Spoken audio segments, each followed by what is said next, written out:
Media మిత్రులందరికీ కూడా నమస్కారం అండి. గడిచిన వారం రోజుల నుంచి కూడా చూస్తూ ఉన్నాము, అధికార పక్షము తెలుగుదేశం ప్రభుత్వం, కూటమి ప్రభుత్వం సోషల్ మీడియా వారియర్స్ అని కూడా కాదు. సోషల్ మీడియా అంటే ప్రజల వాక్కు, అంటే వాక్ స్వాతంత్రం. అంటే మీరు తెలుగుదేశం ప్రభుత్వము ప్రజల యొక్క వాక్ స్వాతంత్రాన్ని హననం చేస్తున్నారా అని అడుగుతున్నారు. సోషల్ మీడియా అంటే ఏంటండి? ప్రజల మీడియా. అంటే ప్రజలు మాట్లాడుకునే పరిస్థితులు ఏం జరుగుతూ ఉన్నాయి ఇవన్నీ కూడా జనరల్గా ఫేస్బుక్, ఇన్స్టాగ్రాము, ట్విట్టర్ ఇలాంటి అన్నట్లు హ్యాండిల్స్లో పెడతా ఉంటారు. మామూలు కామన్ ప్రజలను కూడా పోలీస్ స్టేషన్లు తీసుకుని వచ్చి, కామన్ ప్రజలు జనరల్గా సోషల్ రెస్పాన్సిబిలిటీ గురించి చాలామంది మాట్లాడతారు. అంటే ప్రభుత్వం చేసే తప్పిదాల గురించి మాట్లాడకూడదా అని అడుగుతా ఉన్నా. ఇదేమన్నా ఎమర్జెన్సీ పాలన తలపించే విధంగా ఈ కూటమి ప్రభుత్వం చేస్తూ ఉన్నారు. లేకపోతే ఇదేమన్నా డిక్టేటర్షిప్పా? ఇదేమన్నా మనం ప్రజాస్వామ్యంలో ఉన్నామా? ఎక్కడున్నాము? అంటే వాక్ స్వాతంత్రం లేదా? రాజ్యాంగం ఇచ్చిన హక్కులని కాలరాసే కార్యక్రమం చేస్తూ ఉన్నారా అని అడుగుతా ఉన్నా. అసలు నాకు ఒక్కటి అర్థం కాని అంశం ఏంటంటే, అసలు ఈ తెలుగుదేశం ప్రభుత్వము ఎన్ని రకాలుగా గతంలో వాళ్ళు ప్రతిపక్షంలో ఉన్నప్పుడు తెలుగుదేశం పార్టీ ఎన్నెన్ని మాటలు అన్నారండి. అసలు లోకేష్ ఆయన అయితే డైరెక్ట్గా రెడ్ బుక్ పట్టుకుని నేను నోట్ చేసుకుంటున్నాను, ఎవరిని వదలను, కడ్రాయర్తో పరిగెట్టిస్తాను, ఈ మాటలు మాట్లాడాడు. ఈ వాస్తవం కాదా? మరి డిప్యూటీ సీఎం కింద ఉన్న పవన్ కళ్యాణ్ గారు నార తీస్తాను, తాట తీస్తాను, మరి ఈ మాటలు మాట్లాడారు. ఈ వాస్తవం కాదా? సాక్షాత్తు దేశంలోనే గతంలో 2019లో ముఖ్యమంత్రిగా జగన్మోహన్ రెడ్డి గారికి ప్రజలు బ్రహ్మరథం పట్టి 50% ఓట్ షేర్ వచ్చింది. మరి ప్రజల ద్వారా ఎన్నుకోబడిన ముఖ్యమంత్రి జగన్మోహన్ రెడ్డి గారిని మరి సైకో జగన్ అని మాట్లాడిన మాటలు వాస్తవం కాదా? మరి మిమ్మల్ని అందరినీ ఏం చేయాలా అని అడుగుతా ఉన్నా. అంటే మీరు మాట్లాడితే పుణ్యాత్ములు, ప్రజలు మాట్లాడితే పాపాత్ములనా? దానికి అర్థం ఏంటి అని అడుగుతున్నా.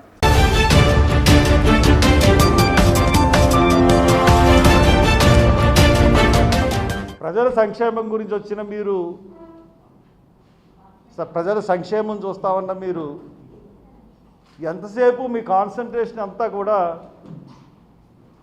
వైసీపీ వాళ్ళ మీద పోలీసు కేసులు ఎలా పెట్టాలన్న దృక్పథంతోనే సాగుతుంది తప్పితే మీరు ప్రజా సంక్షేమాన్ని వదిలిపెట్టేశారు. ఈ రోడ్ల విషయంలో వెస్ట్ గోదావరిలో అయితే ఇంకా దారుణంగా ఉన్నాయి. నేను ఏలూరుపాడు సంఘటనకి వెళ్ళినప్పుడు చూశాను. 1 గంటలో వెళ్ళాల్సింది 2 గంటలు. అన్ని రోడ్ల పరిస్థితి కూడా అలాగే ఉంది. మరి రోడ్ల గురించి ఎన్నో కబుర్లు చెప్పి మేము వచ్చిన వెంటనే రోడ్లు మొదలు పెడతామన్న ప్రభుత్వం ఇప్పుడు దాకా ఎందుకు ఫెయిల్ అయింది ఈ విషయంలో అని నేను ప్రశ్నిస్తున్నాను.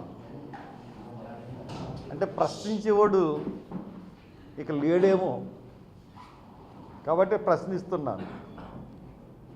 And the other hand, super 6 మరి వేళ బడ్జెట్లో ఏం పెడతారో తెలియదు. ఇప్పుడు ఎవరన్నా సరే ప్రభుత్వం కుదుట పడడానికి 100 రోజులు టైం తీసుకుంటారు. 100 రోజులు అయిపోయింది. 100 రోజులు కాదు, 150 రోజులు అయిపోయింది. 150 రోజులు కాదు, 160 రోజులు అయిపోయింది. 160 రోజులు అయిపోయినా కానీ మీ హామీలు ఏవైనాయి? ముఖ్యంగా నిరుద్యోగ భృతి, నిరుద్యోగులకు అందరికీ భృతి కల్పిస్తా అన్నారు. గ్రాడ్యుయేట్స్ అందరికీ కూడా పని కల్పిస్తా అన్నారు. 2 లక్షల ఉద్యోగాలు అన్నారు. 2 లక్షల ఉద్యోగాలు పోనీ మీరు కనీసం లక్ష అంటే కనీసం ఇప్పటికి ఓ 50,000 ఉద్యోగాలన్నా కల్పించాలి కదా. 5 నెలలు 6 నెలలు అవుతుంది. ఒక్క నోటిఫికేషన్ వేస్తారా ప్రభుత్వం దగ్గర నుంచి? పోనీ ఎక్కడి నుంచన్నా సరే మీరు నోటిఫికేషన్ వేయడం అటుంచి బ్యాక్లాగ్ ఉద్యోగాలన్నీ పూర్తి చేస్తా అన్నారు. ఒక్క బ్యాక్లాగ్ ఉద్యోగం అన్నా మీరు ఇవ్వడం జరిగిందా? ఇంకా అట్రాసిటీస్ ఎస్సీస్ మీద ఏమీ తగ్గట్లేదు. అనంతపూర్లో సంపత్తును చంపేశారు. ఇప్పుడు దాకా ముద్దాయిలను పట్టుకోలేదు. చాలా చోట్ల హత్యలు జరుగుతూ ఉన్నాయి. ముద్దాయిలను కూడా పట్టుకోలేని దుస్థితిలో గవర్నమెంట్ ఉంది. పోలీస్ స్టేషన్లో రౌడీలకి రాజమర్యాదలు జరుగుతూ ఉన్నాయి. ఇటువంటి పరిస్థితులన్నీ కూడా ఉన్నప్పుడు మీరు పాలన పోనీ ఇసుక గురించి చూస్తే ఇసుకలో పరిస్థితి ఏంటి? ఫ్రీ ఇసుక అన్నారు. ఎమ్మెల్యేలు ఏ రకంగా దోచుకుంటున్నారు అన్నది మనం చూసినట్లయితే అతి దారుణంగా ఉంది పరిస్థితి.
నిధులు మంజూరు చేయాలి. నిధులు మంజూరు చేయాలి.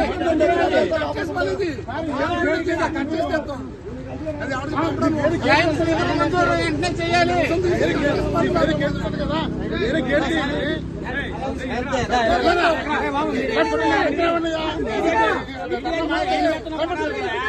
సంక్షేమ బోర్డు సాధించుకుంటే అన్ని ఇసుక ఎప్పుడు వస్తుంది? సంక్షేమ బోర్డు ముందు మాట్లాడండి. భవన నిర్మాణ సంక్షేమ బోర్డుని భవన నిర్మాణ సంక్షేమ బోర్డును పునఃప్రారంభించాలి. భవన నిర్మాణ సంక్షేమ బోర్డును పునఃప్రారంభించాలి. భవన నిర్మాణ సంక్షేమ బోర్డును పునఃప్రారంభించాలి. భవన నిర్మాణ సంక్షేమ బోర్డును జిఎస్టీ చేయాలి.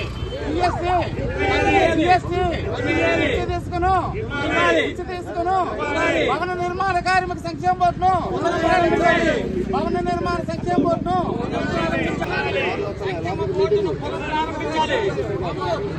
కొంచెం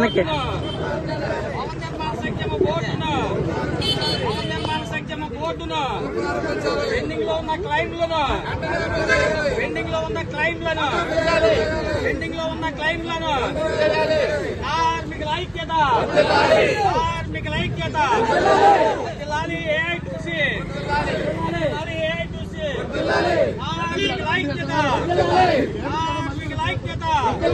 భవన నిర్మాణ సంక్షేమ బోర్డు నిధులను వెంటనే విడుదల చేయాలి. పెండింగ్ లో ఉన్న నిధులను వెంటనే పెండింగ్ లో ఉన్న 4,200 క్లైమ్లను పెండింగ్ లో ఉన్న 4,200 క్లైమ్లను భవన నిర్మాణ సంక్షేమ బోర్డును భవన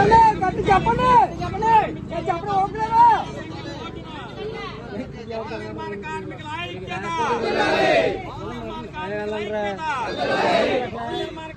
ఐక్యత భవన నిర్మాణ కార్మికుల సంక్షేమ బోర్డును భవన నిర్మాణ కార్మికుల సంక్షేమ బోర్డును భవన నిర్మాణ కార్మికుల సంక్షేమ బోర్డును నిర్మాణ కార్మిక సంఘం రాష్ట్ర కమిటీ పిలుపు మేరకు ఈరోజు తూర్పుగోదావరి జిల్లా రాజమహేంద్రవరంలో వేలాది మంది భవన నిర్మాణ కార్మికులు ధర్నా చేశాం. ప్రధానంగా భవన నిర్మాణ కార్మికులు ఈరోజు అడ్డాకులు తలపడిస్తున్నారు. ఇసుక అందుబాటులో లేక రాష్ట్ర ప్రభుత్వం ప్రవేశపెట్టిన ఉచిత ఇసుక పాలసీ ఇది అధికార పార్టీ దళారులకు మాత్రం ఉపయోగపడుతుంది తప్ప శ్రామిక జనావళి ప్రజలకు ఎవరికి ఉపయోగపడతా లేదు. ఎందుకంటే ఇసుక బయటకు వచ్చేప్పటికి 5,000-10,000 రూపాయలు దళారులు తీసుకుంటున్నారు. ఆ వాటా అంతా కూడా ఎమ్మెల్యేలకి వీళ్ళకి వెళ్తుంది. దీంతో ఇసుక ఎలాగుంది. అదేవిధంగా భవన నిర్మాణ సంక్షేమ బోర్డును పునః ప్రారంభిస్తామని ఆనాడు లోకేష్ గారు హామీ ఇచ్చారు. ఇప్పుడు అవకాశం వచ్చింది కాబట్టి దాన్ని మేము వెంటనే ప్రారంభించమని కోరుతున్నాం. ఎందుకంటే ఈ రోజు భవన నిర్మాణ కార్మికులు అందరూ కూడా చాలా ఇబ్బందుల్లో ఉన్నారు. క్లైమ్స్ సుమారు 40 లక్షల మంది క్లైమ్స్ 50 లక్షల మంది క్లైమ్స్ రావాల్సిన అవసరం ఉన్నది. అందుకని ఇప్పటికైనా తక్షణమే ఆలోచించి ఈ సంక్షేమ బోర్డు పునః ప్రారంభించాలనుకుంటున్నాం. లేకుంటే పెద్ద ఎత్తున ఉద్యోగం చేస్తామని తెలియజేస్తున్నాం.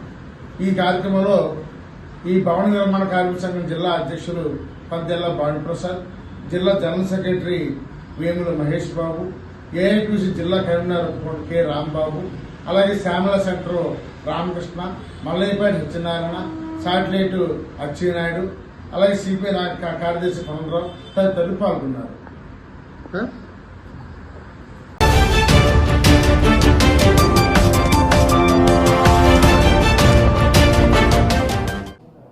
ఈ రోజున first press meet, official press meet జరుగుతూ ఉంది. వచ్చిన ప్రతి ఒక్కరికి కూడా థ్యాంక్ యూ సో మచ్. మరి నేను ఒక మాట అయితే మీ ద్వారా ప్రజలకు చెప్పదలుచుకున్నాను. నేను హర్ష్ కుమార్ గారి అబ్బాయిని. ఆయన పోరాట పట్టుకుని ఖచ్చితంగా ఆ స్ఫూర్తితో చిన్నప్పటి నుంచి దగ్గర నుంచి చూస్తూ పెరిగిన వాడిని. ఆ పోరాట పట్టుకుని ఖచ్చితంగా ముందుకు తీసుకెళ్తాను. ఆయన పేరైతే పాడు చేయను, ఆయన పేరు నిలబెడతాను. దాంతోపాటు నేను ఒక హైబ్రిడ్ లాంటాను, ఒక యంగ్స్టర్ని, టెక్నికల్ వాల్యూస్ కూడా సరిగ్గా ఎక్కువ ఉన్నవాడిని. నేను ఈ ఎలక్షన్స్కి వచ్చేటికి నా ప్రామిస్ ఒకటే, ఎడ్యుకేషన్ అండ్ ఎంప్లాయ్మెంట్. గ్రాడ్యుయేట్ ఎమ్మెల్సీకి ఈ రెండు కూడా రెండు కళ్ళు లాంటివి. ఈ రెండింటిని బ్యారీ చేస్తూ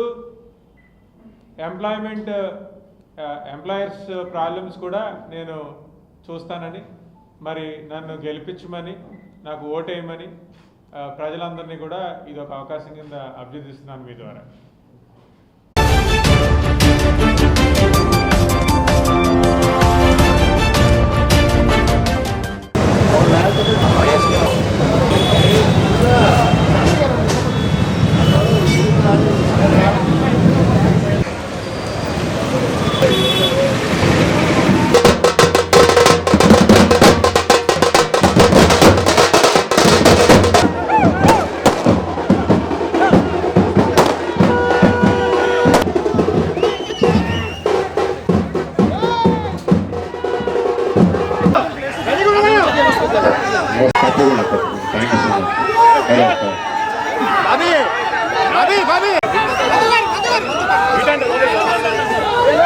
ఎస్ అన్ఫేస్కర్ రెడీగా ఉన్నారు కాబట్టి మన మెగా ఫ్యామిలీ నుంచి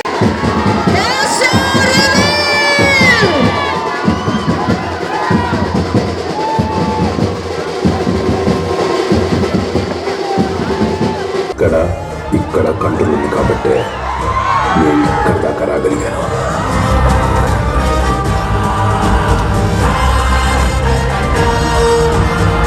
ఇది డ్రగ్స్ కంటే డేంజర్ వ్యసనం మేడం. ఒక్కసారి దీనికి అలవాటు పడిన వాళ్ళు మళ్ళీ బయటికి రాలేదు. నీ అవసరం ఈ డబ్బు, అది వ్యసనం అయిపోయింది. వ్యసనంలో పతనం ఉంటుంది. And మన సిటీ ఎంటర్ దగ్గర నుంచి ర్యాలీ తీసిన కుర్రాళ్ళందరికీ thank you so much guys. Chiranjeevi గారు ఎప్పుడు చెప్తుంటారు, మీరు మమ్మల్ని అభిమానులు కాదు, మీరు మా కుటుంబ సభ్యులు అనేది. అది ఎప్పటికీ మీరు చూపించే సపోర్ట్, మీరు మా మీద చూపించే ప్రేమ, ఇదంతా దీనివల్ల మేము అన్ని చేయగలుగుతున్నాం. దీనివల్ల కష్టపడి మీరు మంచి సినిమాలు కూడా ప్రయత్నిస్తూ ఉంటాం. మీరు గర్వపడే సినిమా చేయాలని నేను ఎప్పుడు ప్రయత్నిస్తూ ఉంటాను. 2-3 సార్లు అనుకున్న విజయం సాధించకపోయినా మీరు నా వెనకాలండి మంచి సినిమా తీసి సపోర్ట్ చేస్తాను. నన్ను ఒక తమ్ముళ్ళలాగా, నాకు అన్నయ్యలాగా సపోర్ట్ చేస్తాను. మీ అందరికీ పేరు పేరున పెద్ద థ్యాంక్స్.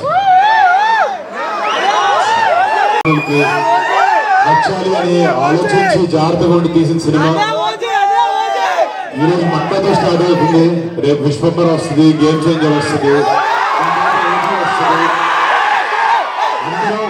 అందరం తప్పకుండా మిమ్మల్ని అలరించాలని బాబు గారు చాలా కష్టపడి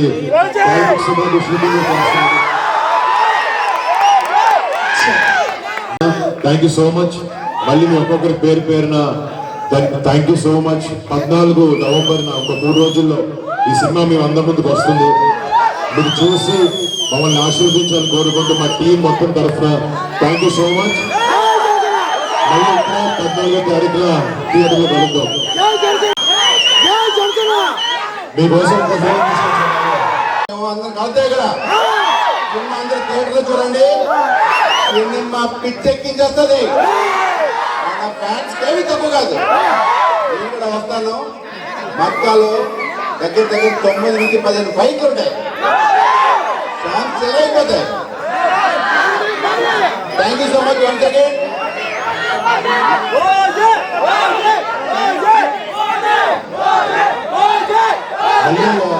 ఈ సినిమాని ఇక్కడ రిలీజ్ చేసిన మైత్రి ఫిల్మ్ డిస్ట్రిబ్యూటర్స్ వాళ్ళందరికీ thanks sir. Hi hi hi hello అండి, నమస్తే. తప్పకుండా థ్యాంక్ యూ. మీ ఇలా మంచి థియేటర్లు మాకు ఇవ్వడం వల్ల, అంటే నిజంగా ఈ సినిమాని సౌండ్ కానీ విజువల్ కానీ చాలా ఆలోచించి మీకు థియేటర్ చాలా మంచి ఎక్స్పీరియన్స్ ఉండాలని చేసాం. రేపు పొద్దున ఇక్కడ వచ్చి సినిమాని ఎంజాయ్ చేయండి. మీకు డెఫినెట్ గా నచ్చుతుందని నమ్మకం నాకు చాలా ఉంది. Thank you so much. మీ ఒక్కొక్కరు పేరు థ్యాంక్ యూ సో మచ్.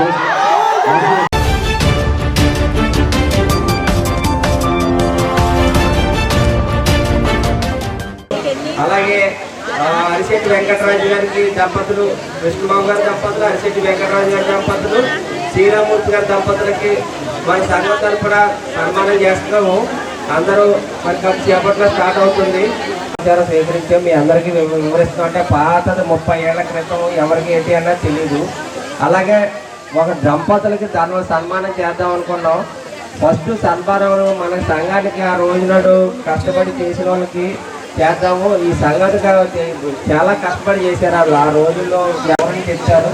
ఆ 3 ఫ్యామిలీలు ముందు సంఘాన్ని అభివృద్ధికి పాటుపడిన 3 ఫ్యామిలీలు ఇస్తున్నాం. అంటే ఇంకా పెద్దలు ఉన్నారు. కోనేటి లక్ష్మీనారాయణ గారు, సుబ్బారావు గారు, నరసింహమూర్తి గారు. వీళ్ళు వాళ్ళని చెయ్యాలి. వాళ్ళు లేరు కాబట్టి వాళ్ళ అల్లుడు గారు, నరసింహమూర్తి గారు అల్లుడు, అలాగే కృష్ణమూర్తి గారు ఉన్నారు, కృష్ణబాబు గారు ఉన్నారు వాళ్ళకి, అలాగే ఇంకా వెంకటరాజు గారు గారు వాళ్ళ మామయ్య గారు కూడా వాళ్ళందరూ చాలా కృషి చేశారు. ఏమండి వాళ్ళ తోటపడి వస్తారండి మేతకి. మన ప్రాంతంలో శుభాశుభ సమయాల్లో మన వాళ్ళు ఎక్కడున్నారో తెలియని పరిస్థితి ఉండేది. 1983 సంవత్సరంలో మన కులస్తులు ఒకరు స్వర్గస్థులైతే మన వాళ్ళు ఎక్కడున్నారో తెలియక చుట్టుపక్కల వారు కార్యక్రమం జరిపించడం జరిగింది. చాలా బాధాకరం అండి, అందరికీ తెలిసిన విషయమే. ఒకప్పుడు ఓలేటి లక్ష్మీనారాయణ గారు, ఆత్మకూరు సుబ్బారావు గారు దిండుగుర్తి సంవత్సరంలో ప్రారంభించడం జరిగింది. సభ్యులందరినీ ఒక త్రాటి మీద తీసుకురావడానికి మొదట్లో ప్రతి వారం ఒక్కొక్కరి ఇంటి వద్ద అందరూ కలిసి సభ్యులు అందరినీ ఒకే చోట చేర్చి 1986 సంవత్సరంలో రిజిస్ట్రేషన్ చేయించడం జరిగింది. అంటే 3 సంవత్సరాల పాటు పోరాడి మన సంఘానికి ఒక గుర్తింపు తీసుకొచ్చారండి. సంఘం యొక్క ముఖ్య ఉద్దేశం మన వారితో పాటు సమాజంలో అవసరమైన వారికి మనకు చేతన సహాయం చేయాలనే. చక్కగా కార్యక్రమం నిర్వహిస్తున్న కమిటీ సభ్యులకి, ప్రెసిడెంట్, సెక్రటరీ, అలాగే మొత్తం ఎంటైర్ టీంకి ఛాంబర్ తరఫున ధన్యవాదాలు అండి.